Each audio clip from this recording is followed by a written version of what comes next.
morning or afternoon, everyone. Thank you for joining our webinar today. I am Jennifer Hurst and I'm with MasterControl. Today we're going to talk about closing the digital manufacturing gap and a holistic view of data. Specifically, they're going to be discussing the time it takes to close that gap, and really it's not as much as you think it might be. Our presenters today are Brian Curran, who's our Senior Vice President of Business Development, and Katie Farley, who is our Product Manager with respect to our Manufacturing Excellence product. Brian and Katie, it's all yours. Thank you, Jen. Well, Katie and I are both super excited to be here today to talk about the digital manufacturing gap. One of the things that we often see when we visit life science manufacturers, I think most people see as well, is the abundance of automation equipment. You see all the conveyors and extruders, depending on the type of the life sciences manufacturer. You see all that automation, and you think everything has been digitized and automated. What most people don't see, though, is the little piece of paper that travels between various people, various stations, and rooms. And companies call that little piece of paper or volume of paper different things. Sometimes it's called the traveler, sometimes the router, sometimes the device history record for med device companies, and sometimes the batch record for pharma type companies. And that piece of paper is what we have tried to replace in this digital production record system. So we'll refer to some terms like master template and production records as a more generic way of describing all those other terms that I just shared. Essentially, because that paper is in the environment, that leaves a digital gap. And that digital gap is all of the data that's associated with the paper is not accessible. Our premise is that a configurable, purpose-built application can fill the gap, and it can fill the gap more quickly than most of the market really believes. So, key takeaways from today. We hope to provide some data and some information and examples that illustrate just how quickly a connected digital production record system can be put together through the magic of configuration. And such a system will deliver all of the digital benefits that we've known about for quite some time, but have been inaccessible for the life science manufacturers. Benefits like increased visibility, greater insights, access to the data, etc. So let's go ahead and get started with just a little bit more introduction. I'll start first. I've been in industry as a software guy for about 30 years. I started my career at IBM doing consulting for very large companies. I moved from there to a small startup that had about 7 people. So I've been able to see and fortunate enough to see the benefits of a very large company and the excitement of a very small company. In all of those areas, I've been a product manager. My current focus is with manufacturing excellence, and that's part of our overall platform that we call Product Lifecycle Excellence. Katie. Thanks, Brian. My name is Katie Farley. I am a product manager at MasterControl, and I have spent most of my time here working actively on the manufacturing excellence product, working with our customers across many different industries, understanding more about their process and their problems, and helping bring those to the engineering team and translate those into solutions that go into the MasterControl product. Thank you. So let's dive in to our first topic called closing the gap. You might be thinking, as many of your peers, what is the gap that we refer to? So what is the gap? Here are a couple illustrations that help you hopefully see what we see. And that is on the left-hand side, our good friends at KPMG provided a study that highlighted 95% of manufacturing CEOs believe technology is a needed ingredient in their success. It's an opportunity. They effectively have to employ and deploy technology to do well. Yet, on a recent webinar, Katie and I also did a poll where we asked our attendees why had they not implemented a digital solution? What was holding them back? And the normal answers we were looking for was cost, lack of CEO support, etc.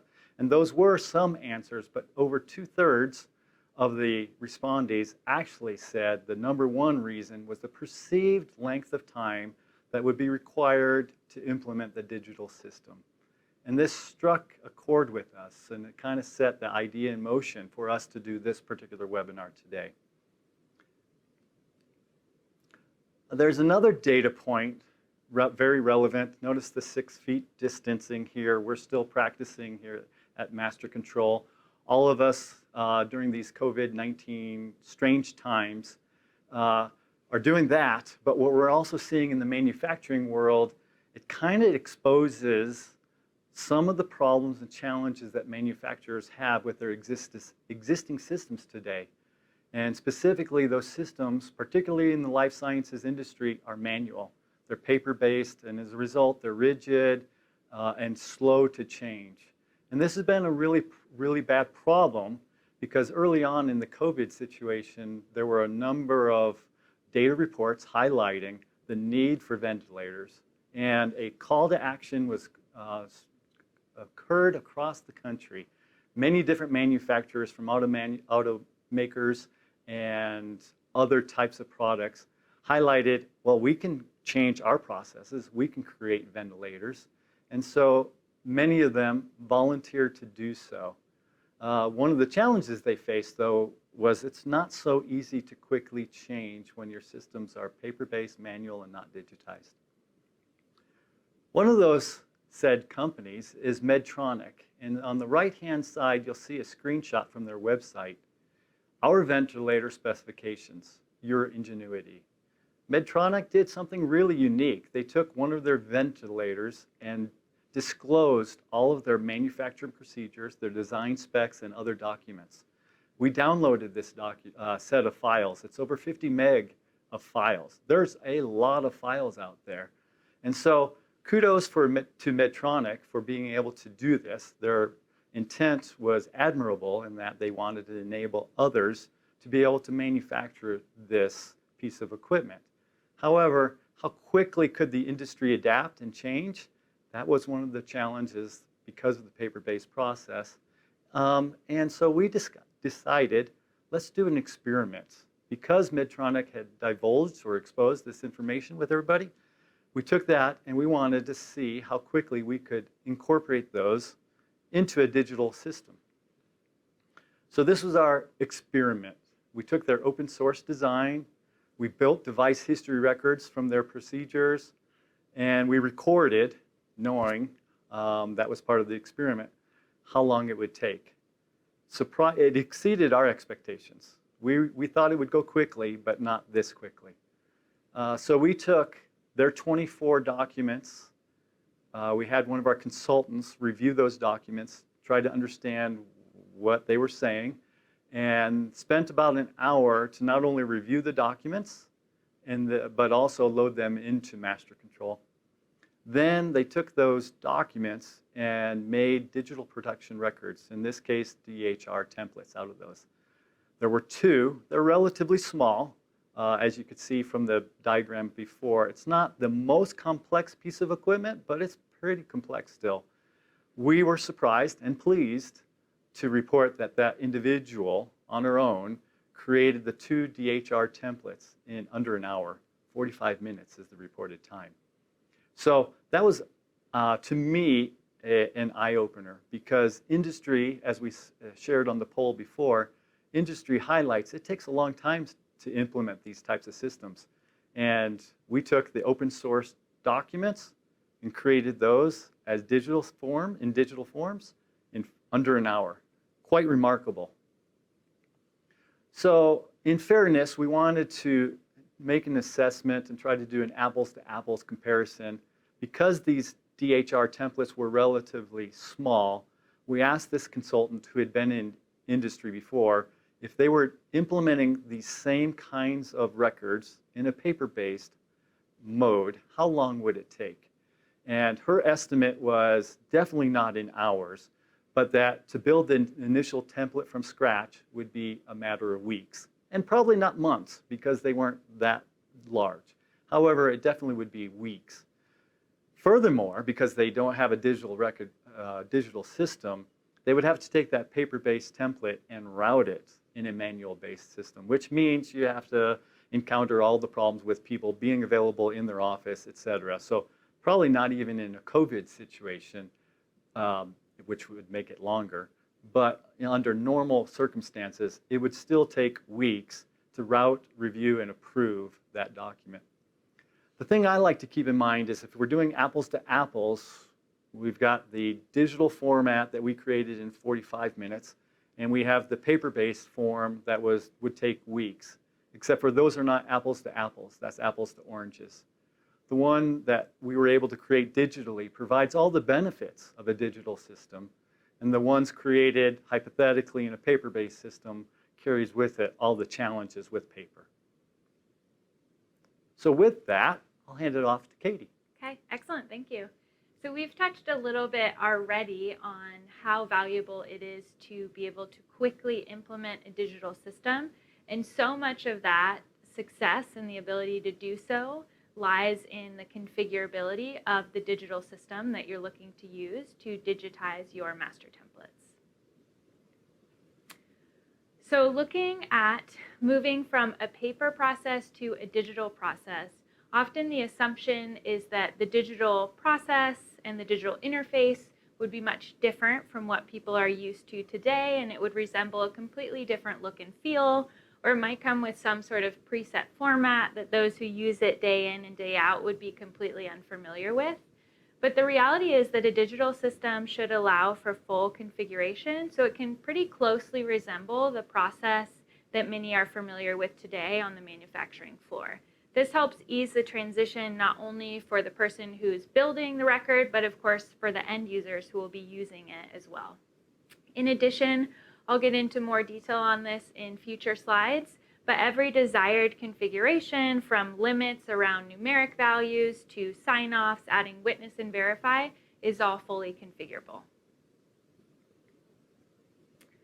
So when thinking about taking a whole paper process involved in manufacturing a product and transferring that into a digital system, we need to think about how one can break up those processes in a way that makes sense to transfer them into a digital system. So some of these processes that we commonly see are things like quality control inspections, staging of materials before manufacturing begins, the packaging of the end item. And what happens in paper oftentimes is these sections are broken up and handed out to the different groups on the floor.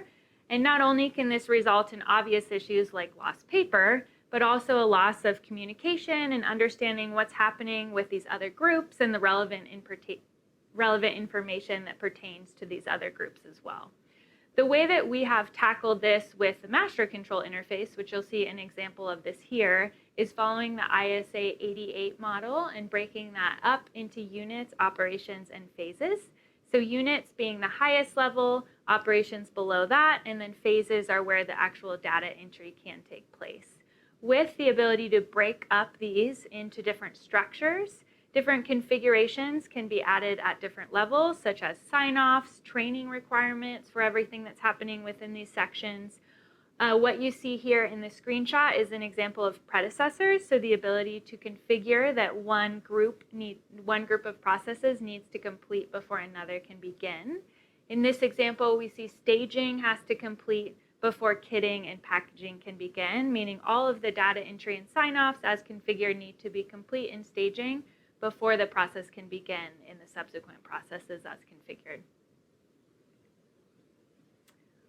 So looking at a potential builder interface, this is a view of MasterControl's patented builder interface. One of the key elements when we're talking about a quick and easy configuration of a digital record is the ability to be able to do so with the term that's thrown around called no code. And what this really means is that anyone, you or I, can jump in here and start creating a record very seamlessly without having to engage a third party, without needing a technical background or computer science degree. Anyone can come in here and really hit the ground running very quickly with minimal training. And that is an extremely critical element and a unique element of some systems, such as the master control system as compared to some other large enterprise systems that exist today. Looking at this interface, you can also see some of the different configuration options that are available. So every desired configuration can be set here, and a lot of things can actually be automated as well. So we think about calculations in a digital system and how much easier that's going to be for the builder and also for the end user. As soon as all of the numeric inputs exist, the calculation will output with the specified precision rounding automatically taking place. Warnings can display to the user based on entries that have happened. Values can be rejected. You can also set numeric limits around numeric values and configure different actions that you want to take place, such as notifying a specific person, for example. When looking at optimizing the building process in a digital system, we think a lot about templates and the ability to reuse elements that have already been created. So once an initial master template is created in a digital system, one can assume that a lot of those pieces can be reused.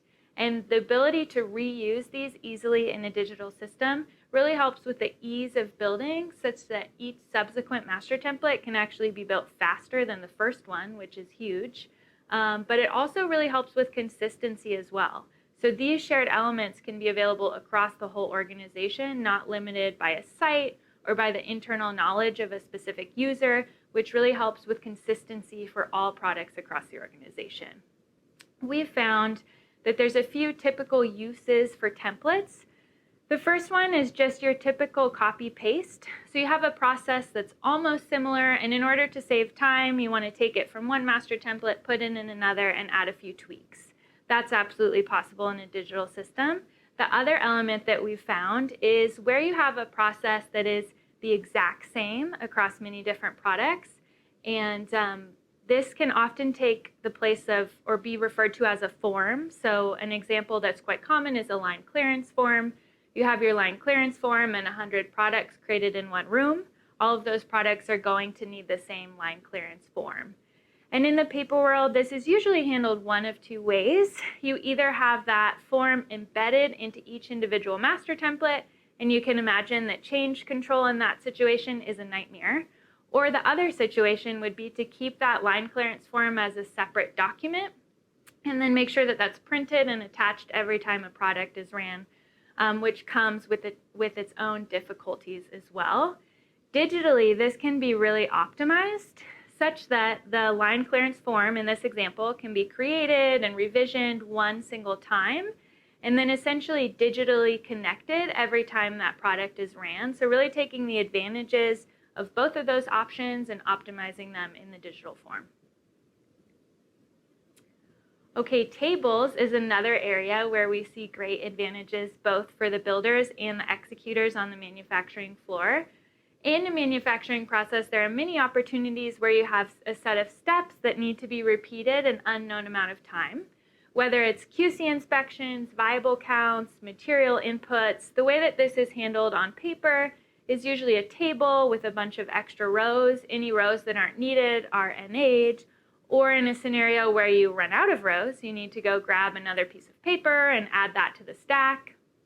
The way that this can be handled digitally is by configuring a set of steps, and then those steps can just be repeated as many times as necessary, which is eliminating the need for any of those NAs or extra headaches that come with the table scenario that I just outlined. And this can happen at the phase level, or I mentioned operations earlier. You can also, in the master control system, repeat these operations at a higher level as well. Conditional paths is another area that can be handled quite seamlessly in a digital system. So conditional paths may include things like what is or what is not included in a customer work order, additional steps and information that might be of use after some testing output, information about a failure. In a digital system, one can automatically configure certain steps to NA based on another outcome, such as numeric limits, pass-fail, or a multiple choice selection. This will greatly reduce the chance for error on the execution side, and it can also really help on the configuration side as well, and even potentially reduce the number of master templates. If you have a situation where you have multiple master templates that you're managing separately, but there might be scenarios where a conditional path can help you combine those master templates and allow you to just NA those sections that aren't needed. Okay, and then this next example within Builder is what we call product family variations or product lines. Many of our customers have these product lines that are really very similar, except for maybe there's a different flavor that's being produced within their product line. It could be a different color or country of shipment or size or quantity. And with these, as many of you already know, these templates are extremely similar except for just these small elements.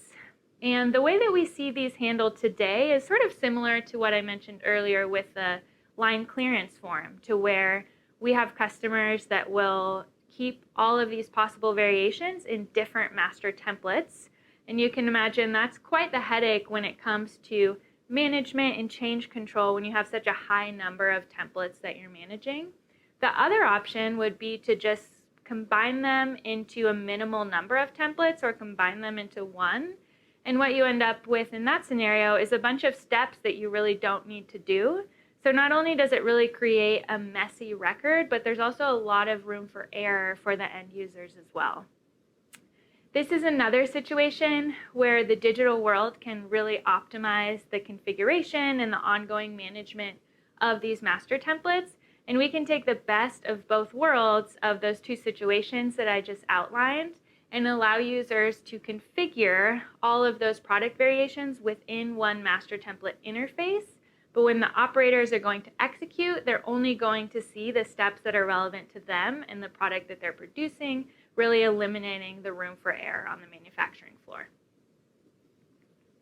Thanks, Katie. One of the things I realized when listening to Katie is that the Medtronic example that we shared was just two small DHRs, and many of the configurable options that Katie described help us take that from a weeks-long process to an hours-long process. But Katie's examples also included other elements that go beyond that Medtronic experiment.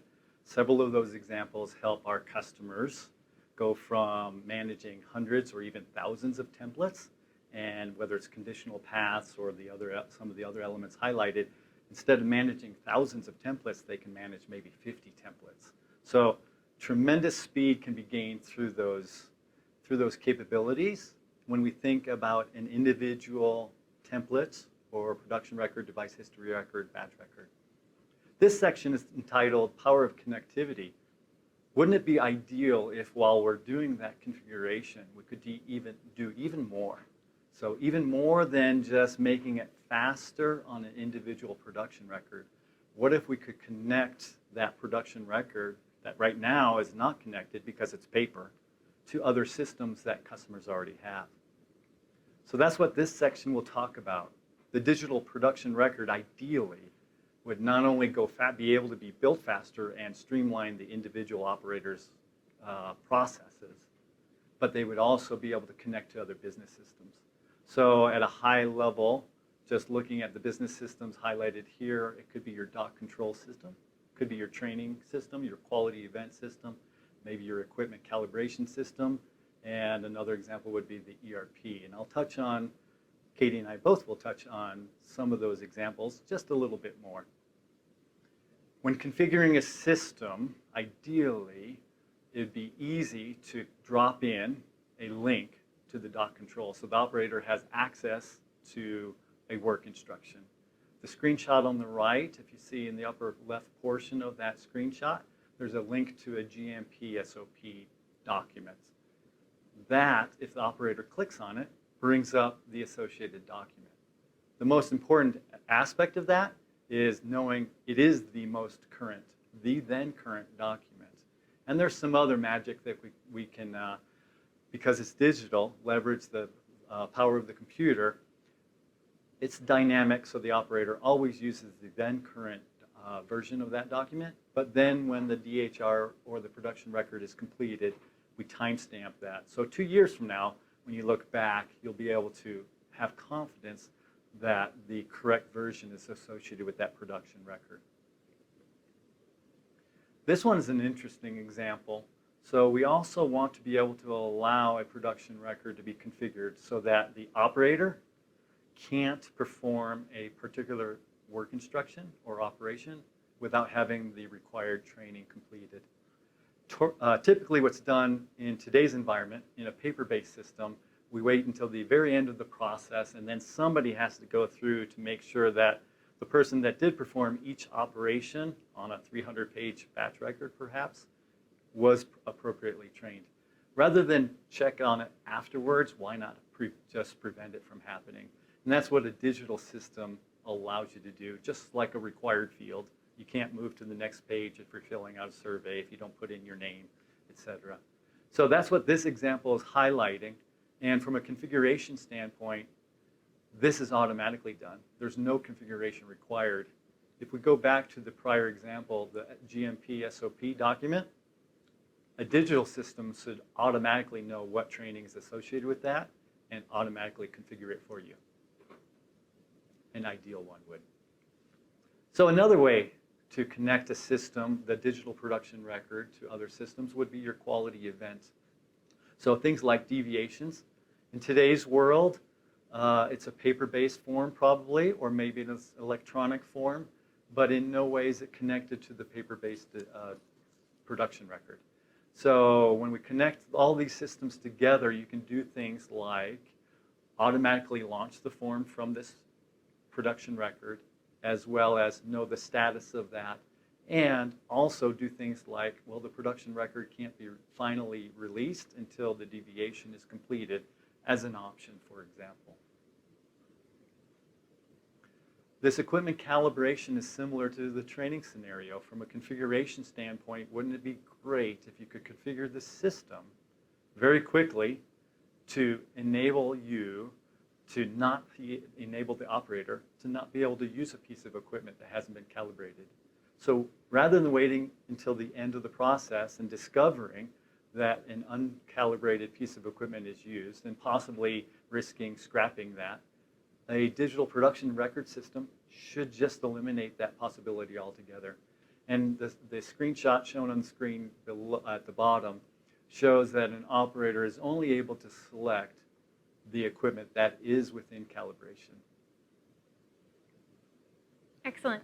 So on the topic of integration, these next slides are focusing on some of these situations that we've outlined to be the most valuable and the most common for integration with an ERP system from a digital production record system. Before I get into the content of these slides, I wanted to point out quickly, you'll notice a middleware in section 2 of this slide here. And we know that within the life sciences industry, there are a wide variety of ERPs that users use for their ERP system. And rather than creating integrations that focus specifically on certain data points and that would integrate only with a single ERP, using a middleware, we're able to create generic integrations that can interface with any ERP that has the ability to connect externally, making the integrations much easier to implement and also, again, very flexible when it comes to the data points that are valuable and the actual specific ERP systems that can be integrated with. So this first scenario outlined here is the ability to launch a production record from an ERP work order. So when a customer work order comes in, that record can be automatically created and essentially be sitting in the list page ready to be executed upon. The second scenario is the ability to load material information from an ERP system. So there's two pieces to this. The first valuable element is to validate that the correct lot number is the one that's actually being used and being entered into the record. So ensuring that if this material X is what has been allocated for this process, that the lot number that is entered by the operator is indeed one of the lot numbers that has been allocated for that record. If not, there is the ability to reject that number and make sure that it's truly a correct one that is entered. Additionally, the second valuable element here is the ability to pull in additional information from the ERP system about that material directly into the digital production record system. So that might be things like material name, material ID, material expiration date, So automating that process and also reducing the room for error and really keeping one source of truth for that information. And then the third scenario that we've outlined is used for material reconciliation and finished good information.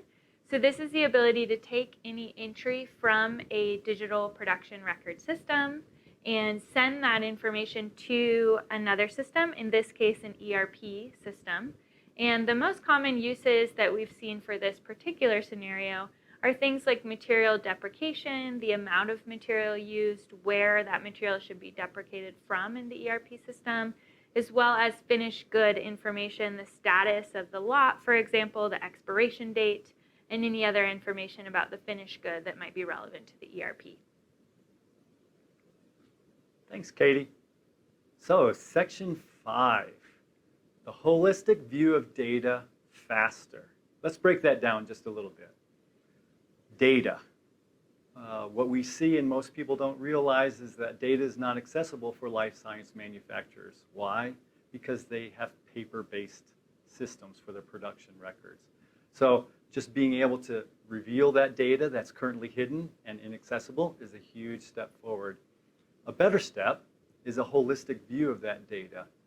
And we just explained how you're able to connect, ideally, that data with other systems, the training, dock control, quality events, equipment, calibration, as well as the ERP system. So the ideal scenario is to be able to automate and digitize your shop floor so that customers can get the benefits of a holistic view of their data. But the point of today's webinar is most people think that's not possible because of the extended amount of time required. And it's understandable. A data element or data point, Gartner provides an average. So the average time to implement a manufacturing system, and this is going back several years repeatedly, is consistently 16 months. So almost a year and a half. So people's perceptions of how long it takes to implement a system, kind of like what we're showing today, it's founded. It's founded in reality. And what we're trying to do today is break that myth. So I'm going to focus on the word faster next. This is what we mean by faster. Speaking to our implementation consultants, what is the average amount of time they go out to our customers, they visit the customers, whether it's a device history record or a batch record. Their job is to go help our customers do the first implementation for their first line. And on average, they claim 2 to 7 days to build that initial template. Often it's on the, and it's variable. Why is it 2 to 7? Well, some customers have templates that are 10 pages in length. Most are probably 50 to 100. Some have 500 pages. So there is a variable amount of time required because those records or templates are varied in length. And so the metric on the right is kind of telling for you, if you think about your own production record template, how many pages that would be. Roughly, we would estimate the consultants would be able to do that in 20 pages per hour. So 150 pages, realistically, that's probably done at least the first pass in the first day, even though all the numbers on the left say 2 to 7 days. So 20 pages per hour to get through that. That's really, really fast when you think about that in comparison to the 16-month perception of an average implementation time. So here's some more data points about what we as an industry have dealt with or had to deal with in the past. And that is, there's some data points here from a company called iBaseT. They highlight there's a ratio that whatever you spend for your product in a traditional MES, you should expect to spend 5 times as much on the services. And some of that is related to the programming. It's requiring code. Katie's slide highlighted earlier, no code and configurable. Some of it's lots of different reasons, but it's just been the norm. iBaseT highlights that with COTS solution, one that's designed to be more off the shelf, it's improved to a 1 to 2 ratio. So if you spend $100,000 on product, you'd have to spend $200,000 on services. Here's what that license to services ratio looks like with a configurable solution. So the column on the left is the first example. The assumption is a customer is spending $100,000 in product and should expect to spend $500,000 to get that implemented and deployed. The 1 to 2 ratio is $200,000. The 3 to 1 ratio, it's actually a third, but the ratio numbers make it sound strange. It's $33,000. So if a customer buys $100,000 worth of software with a configurable digital production record system, they should expect to spend a third in services to get that up and running. And if you compare that ratio on the right to the one on the left, that's a 15x factor difference. So it's not surprising to hear and understand that most people really think that their number one reason for not implementing a solution like this is the time to implement it. Because based on these historical reference points, it makes sense. It does take a lot of time. But we're here to try to dispel that myth, and hopefully this one slide helps. And you're probably asking and wondering, how is that possible? Is that really the whole story? Katie, can you help us understand the whole story? I can help with that. So we've obviously focused heavily on the configurability and the creation of the initial master template, but that is just one element when we're talking about the whole process or rollout journey for a new digital production record system. We have in the plan and discover phase that is happening initially, the configuration and gap analysis are kind of encompassed together really in what we've been discussing in this webinar. There's educational elements as well, getting in and learning the new system. And then we have things that need to take place like validation, user acceptance testing, proof of concept, feedback a lot of times from the manufacturing group, going back and optimizing that template before the actual go live. Looking at this next slide here, we have outlined an ideal implementation timeline. There are many variables here, and this might depend on things like how long the product actually runs for, the resourcing of the company, but this would be an ideal outline of what an implementation could look like from the very start of the project initiation kickoff to actually going live with that digital system on your manufacturing floor. And you can see we outlined 2 to 4 weeks for the template creation and configuration. Based off of the information that you've heard so far in this webinar, that's probably a little bit long.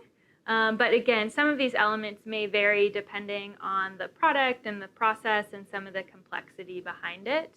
Also keeping in mind that this is the outline for just the first product. We found that each subsequent product that is added and is digitized is much, much quicker. Great. Thanks, Katie. So to summarize, here's a listing of key takeaways. The first one is manufacturers shouldn't fear how long it takes to implement a digital system like we've shown today. We understand why historically that might be the case. That should no longer be the case. Digital production record systems, we have other webinars that highlight these benefits as well. But the underlying benefit is it increases overall product quality without slowing production. And the third bullet, the configurable connected production record solution. Lots of syllables there. It's fast to implement, and it's more cost effective than traditional manufacturing systems. And so our hope today is through this webinar that we've been able to share some of what we see so that you can possibly see those things through our experiments, our data points, our firsthand knowledge of helping customers through this. And the fourth one kind of just wraps it all up. Digitally connecting the system, what we're hoping to help customers do is to gain the benefits of being able to use a digital production record system. And by all means, get off that paper because the paper has so many problems with it. So with that, I think we're going to open it up to Q&A. Thank you very much. Well, Brian and Katie, thank you so much for that presentation today. Very enlightening, very good information. You know, as I was watching you talk, and you were talking about the time and the time efficiencies, one of the things that popped into my mind with some of the benefits of going digital is data integrity. You know, we know very often that when FDA warning letters come, data integrity is the reason that's cited for that warning letter. And maybe you can comment a little bit on how your digital systems are helping to preserve and really improve the data integrity of the information going in. Sounds great. Shall we arm wrestle? Yeah. I'll mention the first thing that comes to mind is we have a Part 11 compliant e-signature, and we're also recording the information as soon as it's entered and who did it at exactly what time. So in a digital system, all of that's really taking place automatically. It's not something that the users have to think about. There's no interpreting initials, making sure the dates have been entered in the correct format. So some of those elements that are really painful and time-consuming are just taking place automatically in a digital system. Great. And what I would add to that is we have customers tracking right first time, which means they're paper-based systems. They've deployed spreadsheets, graphs, et cetera, just to track all the errors that the operators make because they're all using handwriting. And so with a digital system, from a data integrity perspective, we take care of 6s and Gs looking like each other and 7s and 1s and some of the capabilities that Katie highlighted with out of range. We eliminate erroneous, not only illegible, but erroneous entries as well. So data integrity is definitely one of those aspects that you have huge dividends today and in the future, because 2 years from now, if you have an FDA investigator, they're probably not asking you about your production record today. They're probably trying to pull up something from a year or two ago.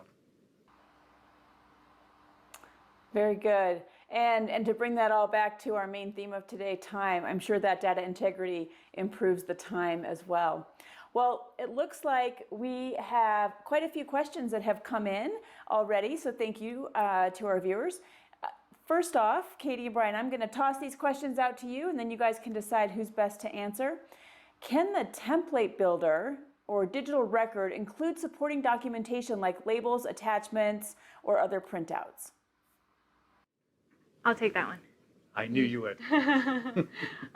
Great question, and yes, absolutely. That is another advantage that I didn't really get into in much detail in the presentation, but there is a very easy way to include attachments, especially when using a tablet or whatever device is being used on the manufacturing floor to actually enter the data into the digital system. You can access a camera from that device and very easily take pictures of things like labels or any other pictures that might be relevant in the record. And then those will be, of course, very high quality and easily reviewable and accessible within the record. Excellent. Okay, here's another question. How flexible are the digital production records to quickly adapting to new product lines? So I'll take a stab. There's probably multiple ways of answering this one. What comes to my mind is one of our customers who went through this experience himself and reported to us that he was able to add 10 different products that really had tweaks to 10 different templates, and each one of those was completed in under an hour. So he went from 1 to, call it 11 product lines, and each variation was less than 60 minutes each. Mm-hmm. Yeah, it is the initial push when I outlined that project timeline. That's really where most of the effort goes, because adding each subsequent master template, each subsequent product just seems to get faster and faster, and utilizing some of those elements that I mentioned in the configurability section around the ability to use templates and reuse certain elements, keep consistency across multiple products, the ability to optimize those product family situations all really aid in making that process very seamless. Excellent, thank you. Okay, here's another one. How can a digital record help with consistency for a large company with many products and sites? Sure. So one thing that comes to mind is because everyone is using one system and one builder to create their master templates, they have available to them some of those templates that I mentioned, such that that information can be made available to every product and really help with whatever level of consistency is desired for all the products that are produced in an organization. One other really critical element when it comes to consistency are the second type of templates I mentioned, the line clearance form example, to where you're not having to make sure that every product that references that line clearance form is using the correct one and they're all the same and it's all up to date. Those types of elements can happen automatically. The other thing I would add in that case is one of the downfalls is paper is it's local. So if you are a manufacturer and you have a site in New York and a site in Europe and a site in Asia, and those are all paper-based, you have a lack of visibility, which leads to inconsistency. So one of the digital benefits is maintaining increased consistency across sites, because anytime, anywhere access, everybody can see the same templates or other templates that are being used across sites. Wonderful. So with a digital system like this, how much upfront user training is typically involved to get everyone up to speed on operating in a whole new environment? Less than paper. And I'll follow up that data point. One of our other customers highlighted recently that comparing the amount of training required for a new operator coming in and using a paper-based system exceeded the amount of training required to use the digital system. And one of the reasons is, if you remember as an operator and you think about the GMP requirements, there are very specific rules as to how you enter the data and how you make corrections, etc. So a digital system takes care of enforcing and kind of obviating the need for any of those special trainings that have to occur with new employees. Awesome. I think too, one of the other things that I've heard in the marketplace is that some of our newer engineers and newer employees coming out of college, they are used to working in a digital environment. I'll go back to when I was in school, we had notebooks, but kids today, they're taking computers to college. It's a completely different world. And so I think for those people, for those workers, it's actually more intuitive for them to be in a digital environment. Yeah, absolutely. Transitioning to a tablet is quite easy for a lot of people on the manufacturing floor. And thank you for bringing that up, because I would add to that, we all, no matter who it is, how many years of experience you may or may not have, we all carry mini computers in our pocket. And so one of the design points of a digital system, as Katie highlighted, we can make it look like paper, but it feels as easy to use as an app. And so we heard that from our customers a lot. And any concerns about the rollout and adoption going to the users and operators really do not become a concern once they go through that experience. The users adopt it very, very quickly. Good. Okay, what about integration issues? Are there any integration issues that you've seen with legacy ERP or legacy MRP MES systems that maybe our viewers out there should be aware of as they head into a digitization effort? Sure. And the way you phrase the question makes it sound like you want me to talk about the problems, as in, what are the integration issues? So I'll go back to Katie's slides and highlight the benefits of having a connected system. And just as a reminder, the benefits outweigh the costs, or the issues, I would say. Some of the issues I think exist in today's marketplace is the variety of ERP systems and other business systems. And I think Katie touched on this. So as we look at our own customer base across medical device or pharma, there is no one clear leading ERP system. You might see some of the more name recognizable ones like SAP in larger tiers, but they are by far. I would say in our customer base, they represent less than 5% of our total customers. So it's really, really fragmented, and one of the reasons is nutraceuticals tend to favor a particular type of ERP versus med device. So you have stratification across industry, and then the smaller you are, you probably can't afford SAP, and so you have stratification vertically through the tiers as well. So I think the challenge that you might have is for those customers that maybe have an antiquated or an older ERP system. As long as you're using a modern and have an upgraded system, you should be able to connect. And the challenge that I highlighted thus far is the reason we chose to go with a middleware provider like MuleSoft, so that the MuleSoft has built-in connections to a variety of business systems. But that's one thing I would recommend is if you're looking at having a digital production record system, you should integrate with your ERP.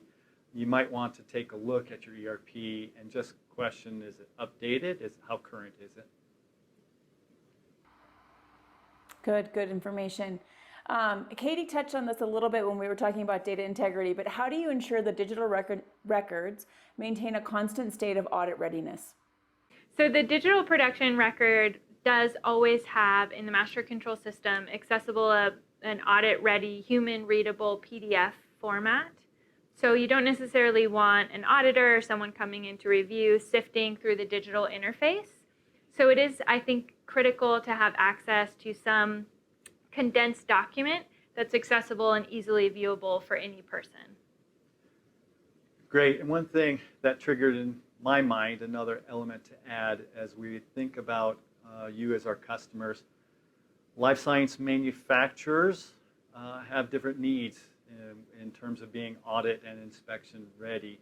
So as you look at various vendors that can do digital production records, one of the things to highlight, you probably know this already, is to look for vendors that are very familiar with the life sciences space, because there are additional level of requirements.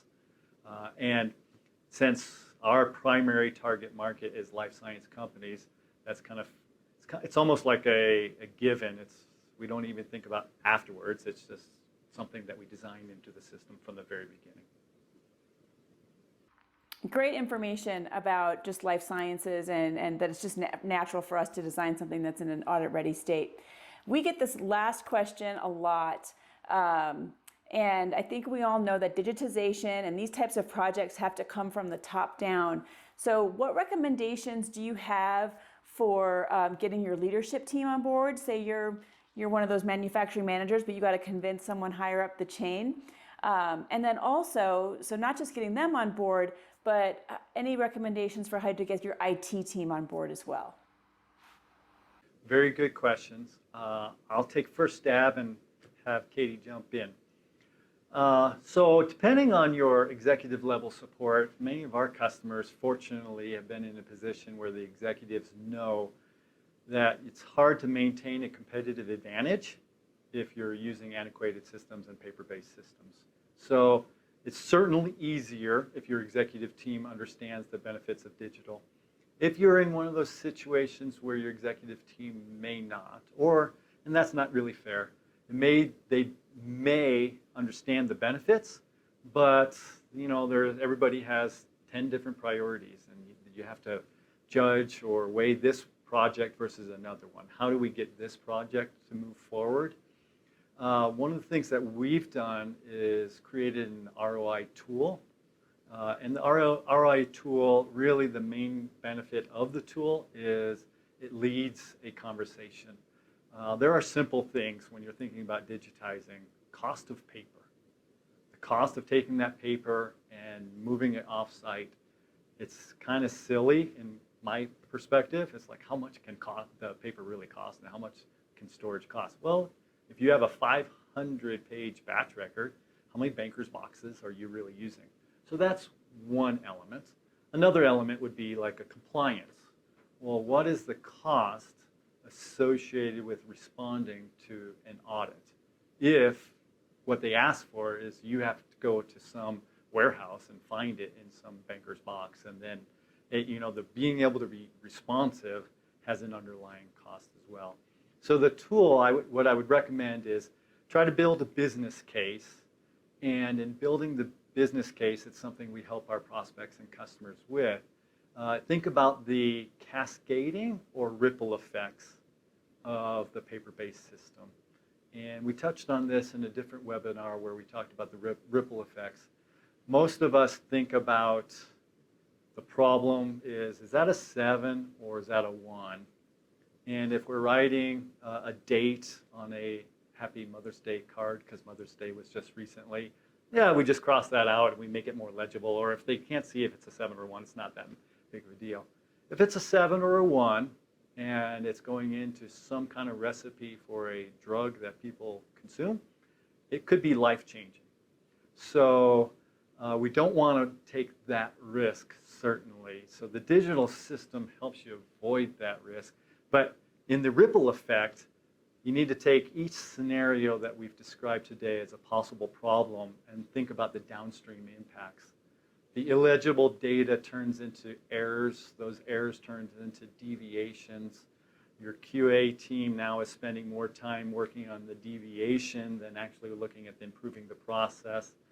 That deviation could lead to scraps, wastes, etc. And one of the things that we see very commonly is once you get your product to the finished goods state, it's not ready to ship. It's only ready to ship once the paperwork is done. And so because of that extra review by exception time, the time needed at the end of the process, we've seen customers have products, finished goods, sitting on the shop floor, effectively right next to it, for 2 weeks. So does a 7 or a 1 translate into that? Well, maybe not by itself, but if you compile and look at all of the problems with the paper, and look at the ripple effects or the cascading effects, I think that will help your business case. Excellent. Katie, were you going to add to that about maybe talking about the IT teams and how to get your IT team on board with a whole new project? Do you have anything to add on the IT note? I'm happy to take the IT aspect. So the IT team is probably thinking along the lines, and thanks for the reminder, Jen. The IT team is probably thinking along the same lines as the respondents to that survey that we did, and many people. They're thinking digitizing paper on the shop floor. No. Manufacturing systems, we've heard from our friends and our peers, this is a 1.5-year long project. So we don't want to do that. We already have a plate full. So to get them on board, we will engage them in our early calls to help them understand the same thing. This is not a heavy lift. The benefits of SaaS, 1, the benefits of configurable system, 2, it changes it to a much shorter project, as Katie highlighted. If we go back and think about the 8-week timeline that Katie highlighted, try to recall how many of those rows were dependent on IT. I don't think anywhere, and that's the benefit of a SaaS implementation. So as long as you can get IT aware of it's a SaaS configurable system, I think they'll be in your corner.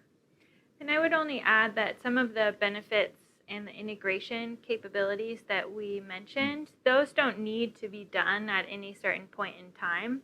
Most of the benefits that we've discussed and the benefits that come inherently with the digital system can be realized immediately.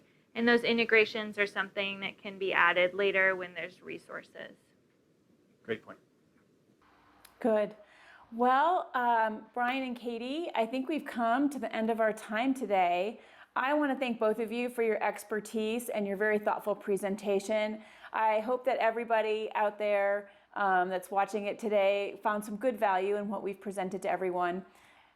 The last housekeeping item, we just want to let you know that everybody that attended the webinar today, you will be getting an email from us with a link to the on-demand version. If you wanted to share this with someone inside your company or share it with other colleagues, that'll be available to you via that link.